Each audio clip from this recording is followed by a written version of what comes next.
Zaya is hiding. Where's that? You have to find na. Go.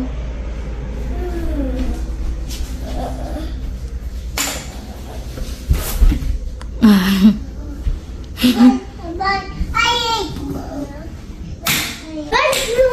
Ah. I'll be the shepherd this time.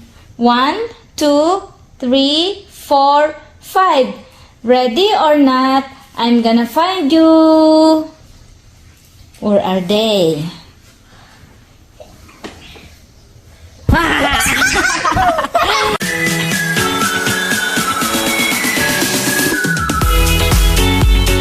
Abel, the shepherd, lived in a little stone hut in Judea.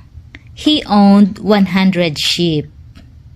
Jabel's sheep obeyed him. When Jabel called Tahu, that means come to me, his 100 sheep came running to him. When Jabel made the sound ooh, ooh, that means press together, the sheep huddled in a tight little group. And when Jabel said la, all the 100 sheep lay down.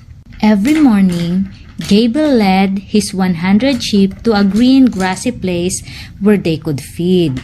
Before Jabel let the sheep eat grass, he called la, la, that means to lay down. And although the sheep were very hungry, they lay down.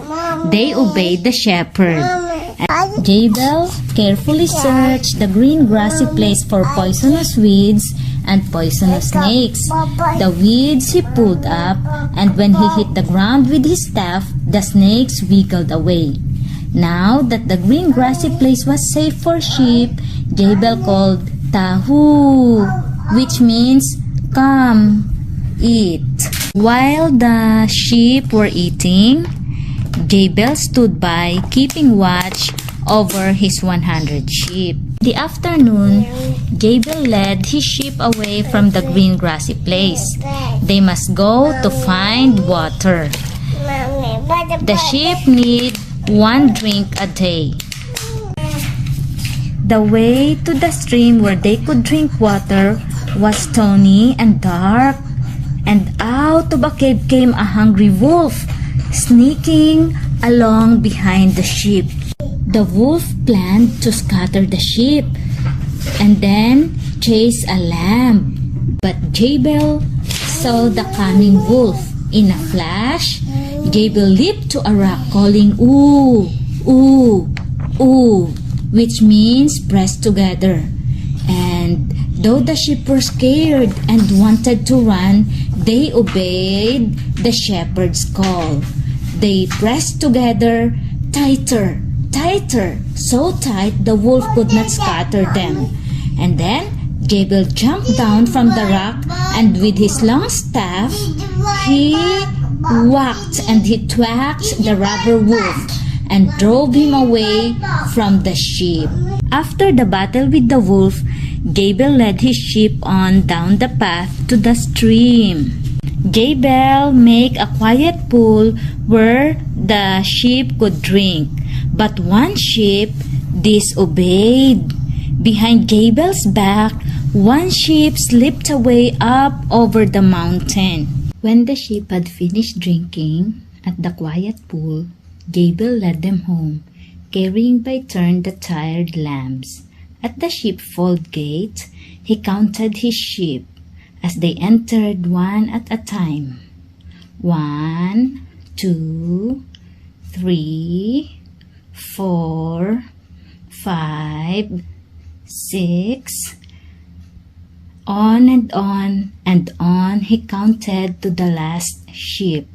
But the count did not come out right. One sheep was missing.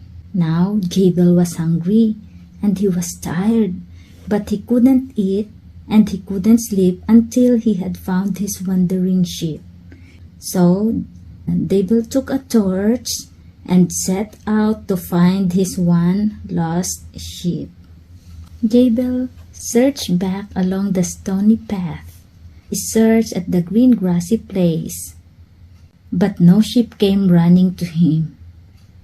Past the dark caves where the wolf lived, he searched too. He stopped and called, "Ba!" Listen, did he hear an answer? "Ba!" came faintly from over the mountain. "Ba!" Gabriel climbed the mountain, and there, down a steep bank, he found this lost sheep trapped in a thorny thicket. With his staff, Gabriel rescued the frightened sheep. Then, placing it across his shoulder, he carried it the long way home. Gabriel sang as he closed the sheepfold gate, because all the sheep were now safe inside the sheepfold. Jesus says, "I am the good shepherd. My sheep hear my voice and follow me." Jesus' sheep are all the people of the world, brown or black, red, yellow, or white. The children are his lambs. Jesus cares for his sheep and lambs as did Gabriel. He calls, "Come unto me. I will give you food, I will give you water, and I will keep you safe."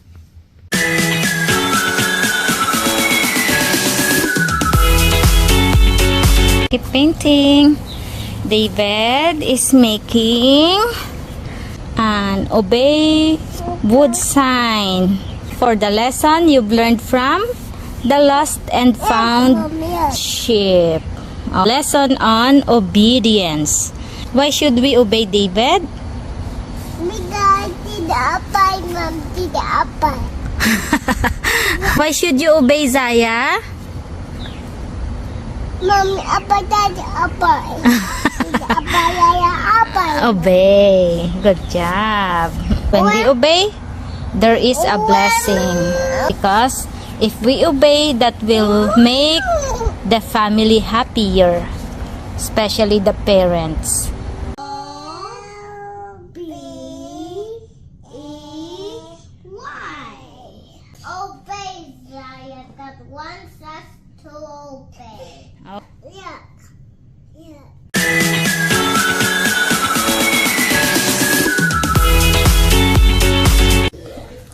Okay, this time we are going to play a game about obedience. Yeah. This game is called The Shepherd Says. When you hear The Shepherd Says, you are going to do the action. When I say The Shepherd Says, turn around, you have to turn around because I said The Shepherd Says. But if you don't hear The Shepherd Says, do not do the action, okay? Let's try it. Start. The shepherd says, jump. Good job. The shepherd says, stop. Oh, good job. The shepherd says, shake your hands. The shepherd says, stop. Okay. The shepherd says, move your head from side to side. Run. You're out.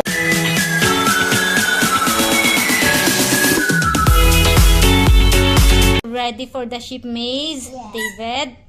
Okay, this is what you're going to do. Okay? This is the lamb. The lamb is lost. Okay, what you are going to do is to help the lamb find her mother. Okay, you have to trace the line that can lead from the baby to the mother. Are you ready? Yes. Okay, go. Mommy.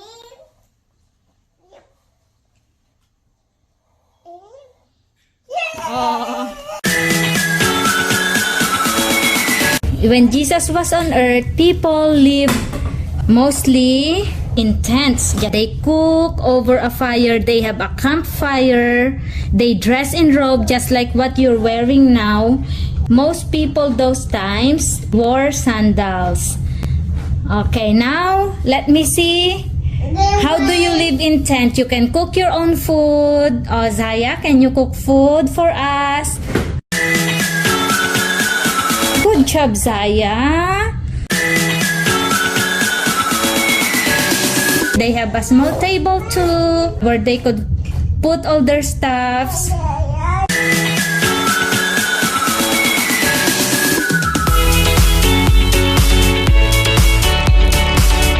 What have you learned about the lost and found sheep?